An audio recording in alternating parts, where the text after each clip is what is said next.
నమస్కారం. ఈరోజు రాష్ట్ర వ్యాప్తంగా 1వ తారీఖు అంటే అవ్వాతాతలు కావచ్చు, వికలాంగులు కావచ్చు, బెడ్ రెస్ట్ ఉన్న వాళ్ళకి కావచ్చు, అందరికీ ఒక పండుగలా జరుపుకునే రోజు ఏదంటే ఫస్ట్ 1వ తారీఖు రోజు. ఎందుకంటే మన ముఖ్యమంత్రి నారా చంద్రబాబు నాయుడు గారు పెద్ద ఆయన ఆశీర్వాదంతో అవ్వాతాతలకి 4,000 రూపాయల పెన్షను, వికలాంగులకి 6,000 రూపాయల పెన్షను, అదేవిధంగా కిడ్నీ పేషెంట్స్కి 10,000 రూపాయల పెన్షను, బెడ్ మీద పరిమితమైన వాడికి 15,000 రూపాయల పెన్షన్ ఇచ్చి ఆ ఇంటి దాన్ని, ఆ యజమానత్వాన్ని, ఆ ఇంటిని కాపాడుకునే నాయకుడు మన ముఖ్యమంత్రి నారా చంద్రబాబు నాయుడు గారికి దక్కిందని చెప్పచ్చు. ఎందుకంటే ఎంతోమంది నిరుపేదలు ఉన్నారు. వాళ్ళు ఈరోజు ఒక కన్న కొడుకు, కన్న బిడ్డ, కూతుర్లు చూడలేని పరిస్థితిలో ఆ 4,000 రూపాయల పెన్షన్ అనేది చాలా అద్భుతమైన సేవ అని చెప్పచ్చు. ఇది రోజుకి 138 రూపాయలు పడుతుంది. వాళ్ళు ఒక 50 రూపాయలు వాళ్ళు ఫోన్ చేసినా కూడా మిగతాది వాళ్ళ ఆరోగ్యాన్ని కూడా పెట్టుకునే రోజులు ఈరోజు మన ముఖ్యమంత్రి గారు ఇవ్వడం జరిగింది.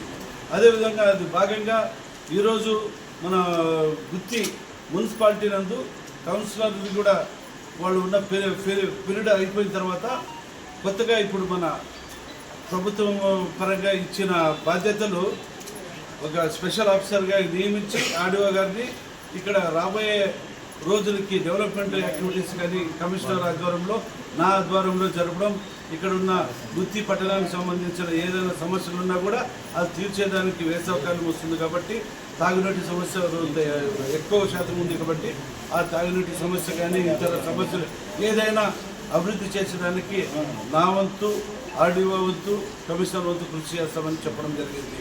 అదేవిధంగా రేపటితో పంచాయతీలకు పూర్తి బాధ్యతలు 5 సంవత్సరాలు అయిపోయిన తర్వాత వాళ్ళకి కొంతమంది సర్పంచులు మన వాళ్ళకి సన్మానం చేయడం కూడా జరిగింది.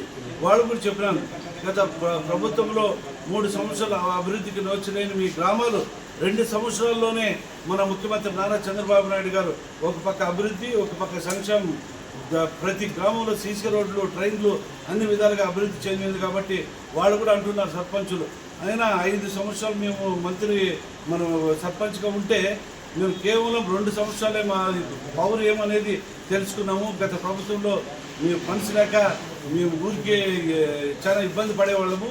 ఈ తెలుగుదేశం ప్రభుత్వం వచ్చిన తర్వాత మాకు మర్యాద కూడా చాలా బాగా వచ్చింది. ఆ గ్రామంలో సీసీ రోడ్లు వేపిస్తుంటే మా సర్పంచ్ వేయించడం మాకు ఆనందం ఉందని చెప్పడం కూడా చాలా సంతోషదాయ విషయం. ఈరోజు 5 కోట్ల ప్రజలు కూడా మన ముఖ్యమంత్రి నారా చంద్రబాబు నాయుడు పెద్ద ఆశీర్వాదము, అదేవిధంగా కేంద్రంలో నరేంద్ర మోడీ గారి ఆశీర్వాదము, మరి అదేవిధంగా మన పార్టీలో ఉమ్మడిగా ఉన్న మన డిప్యూటీ సీఎం పవన్ కళ్యాణ్ గారి అందరూ సహాయ సహకారాలతో ఈరోజు ఆంధ్ర రాష్ట్రం అభివృద్ధి పట్టులో నడుస్తుందని చెప్పి ఈ సందర్భంగా మనం చేసుకుంటూ సరే.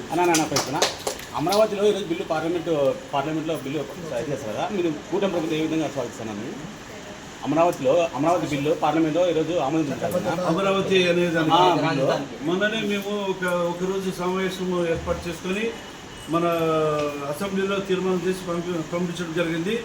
కేంద్రంలో కూడా అన్ని విధాలుగా అభివృద్ధి ఎక్కడ రాజధాని ఎక్కడంటే అమరావతిలోనే అయితేనే చాలా బాగుంటుందని చెప్పి కేంద్రం కూడా అన్ని విధాలుగా మనకి సపోర్ట్ చేస్తుంది.